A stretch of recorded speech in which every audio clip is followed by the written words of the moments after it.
bienvenue sur les vrais panafricains, la voix des panafricains pour l'unité et la libération de l'Afrique. Ensemble, faisons avancer notre continent.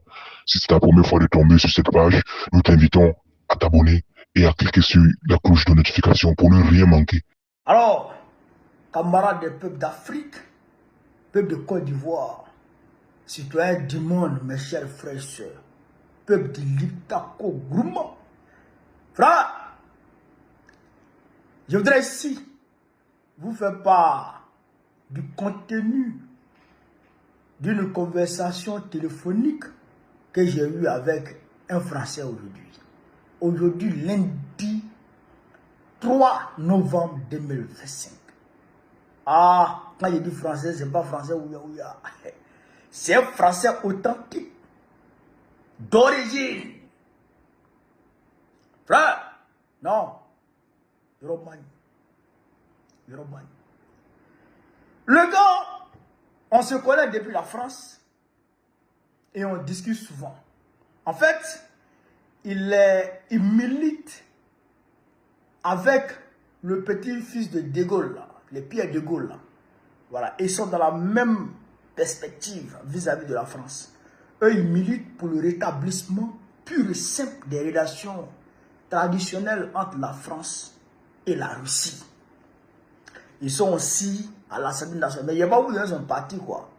Voilà. Je peux donner, hein, mais lui-même, lui, il milite en visage découvert, lui, s'en fout. Mais il n'est pas donné. Frère, il m'appelle, il y a longtemps, il ne m'a pas appelé.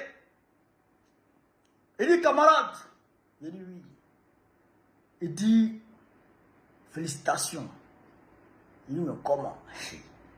Il dit, on n'a jamais encore été aussi proche de la victoire sur l'impérialisme, sur l'état profond, l'oligarchie occidentale qui prend en otage et les peuples européens et les peuples africains.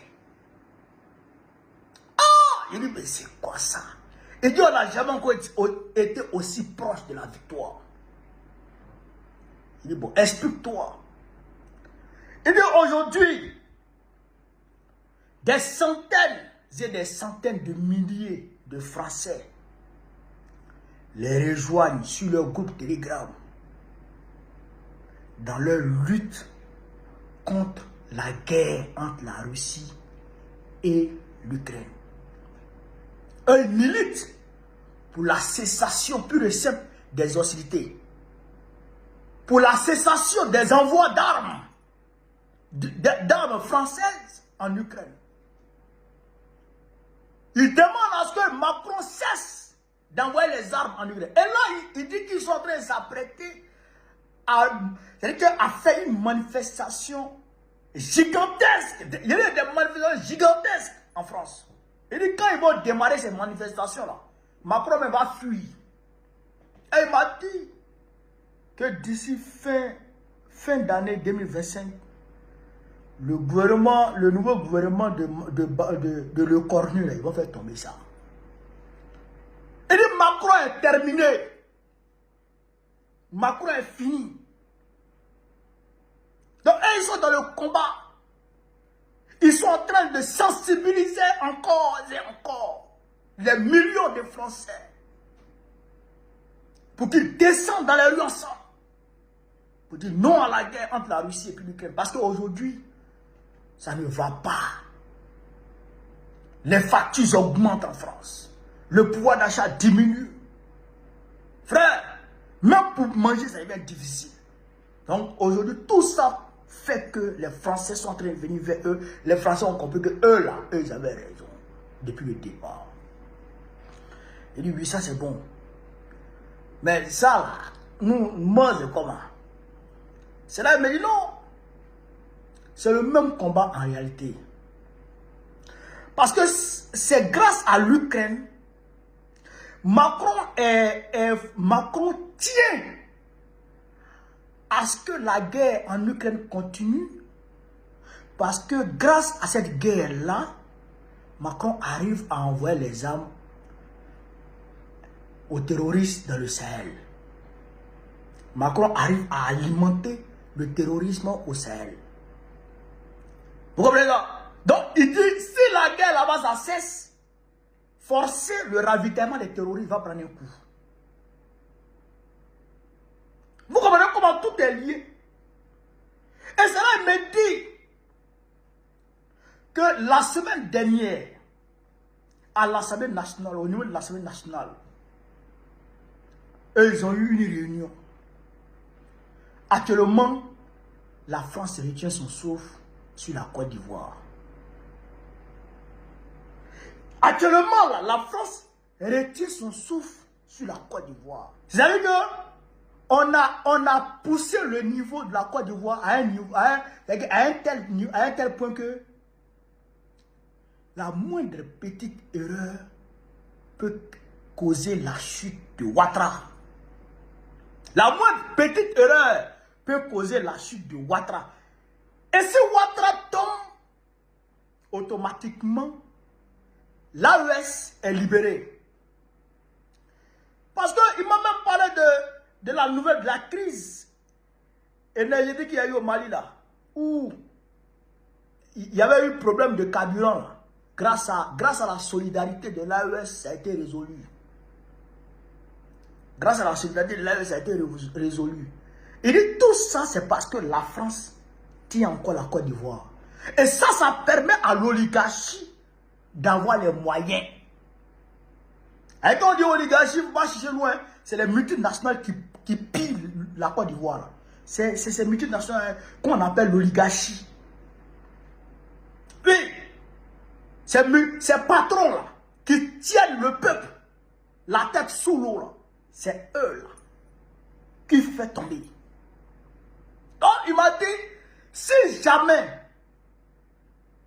la Côte d'Ivoire est libérée et que les entreprises là, commencent à payer les impôts et que la France n'a plus la même mise sur ces entreprises-là, forcé, l'État profond va avoir un problème financier et ils seront en train de s'écrouler progressivement et le peuple français va se dresser contre eux pour les pousser vers leur chute et à ce moment la Côte d'Ivoire et tous les peuples africains à travers le monde vont se donner les mains pour être libres, pour travailler à ce que la prospérité soit plus ou moins, on va dire, équitable à travers le monde. Ça ne peut pas être totalement équitable, mais plus ou moins équitable à travers le monde. Donc il m'a demandé de continuer le combat au niveau de la Côte d'Ivoire. De continuer le combat au niveau de la Côte d'Ivoire. Eux, là, au niveau de la Russie, là, eux, ils vont mener le combat. Contre Macron, là, eux, ils vont mener le combat. Frère, moi, je vous dis, hein, le gars, là, il cause à lui parce que vraiment, c'est un bon. Ce n'est pas tous les Français qui sont d'accord avec ça, là, avec les agissements de Macron. Et d'ailleurs, même les Français, là, ils ne bénéficient pas en réalité, beaucoup ne bénéficient pas en réalité des pillages de Macron. Oui. Souvent, ça reste, c'est une poignée de personnes qui bénéficient. Ah, il y avait la France, je sais, pourquoi les factures augmentent? Il y avait la France, je sais, ça ne va pas. Donc, eux, ils veulent libérer la France de l'emprise de l'État profond américain. L'État, j'ai dit le gouvernement mondial, parce que eux là-bas, là, à leur niveau, là, ces multinationales, là, ils ont une plateforme où ils se retrouvent pour discuter de qui doit être président dans tel pays, qui doit être président dans tel pays, qui doit être président dans tel pays. Donc ceux-là, c'est contre eux, lui, il se bat. Et vous avez vu Trump. Trump même se bat contre ces gens-là. Trump même se bat contre ces gens-là. Donc, camarades, la balle est dans notre camp. La balle est dans notre camp. Regardez à travers le monde. Personne n'a encore félicité Alassane Ouattara. Même la CEDEAO qui est CEDEAO se retient. La CEDEAO félicite le peuple. La CEDEAO n'a pas encore félicité Alassane Ouattara. Aujourd'hui, là, Ouattara, là, il est terminé. Juste, on se lève et puis on fait un mouvement dans Côte d'Ivoire, là. Juste, on se lève et on fait un mouvement dans Côte d'Ivoire, là, puis le gars tombe. C'est pourquoi le 8, là, le 8 est très important. Le 8 est très très important. Si on se lève le 8 et qu'on sort dans les rues le 8, le gars là, ils vont le faire sauter. Ils vont le faire sauter, à coup sûr. Mais si on s'assoit et qu'on laisse les choses comme ça va se tasser. Et puis Ouattara va rester. Et si Ouattara reste, ça va renforcer, on va dire, le pouvoir du gouvernement mondial, l'oligarchie occidentale. Ça va les renforcer dans leurs activités contre les peuples du monde, contre les citoyens du monde. Donc les autres sont en train de faire le combat. Les frères, les camarades français et européens sont en train de se battre pour que la paix arrive entre l'Ukraine et la Russie, pour trouver la paix là-bas, pour exiger la paix là-bas, entre la Russie et l'Ukraine, pour que là-bas ça cesse, pour ne plus que la France puisse utiliser là-bas pour mettre les armes dans l'AES. L'AES est en train de mener le combat. L'AES est en train de mener le combat contre l'impérialisme. L'AES mène le combat. Nous, à notre niveau là, il faut qu'on mène le combat. Parce que c'est un combat global contre les ennemis du peuple, contre les ennemis des citoyens du monde. Vous comprenez ça? C'est un combat global contre les ennemis de la liberté. Oui, c'est un combat global contre les ennemis de la liberté. C'est les esclavagistes. C'est les colonialistes. Vous comprenez ça? C'est les démons.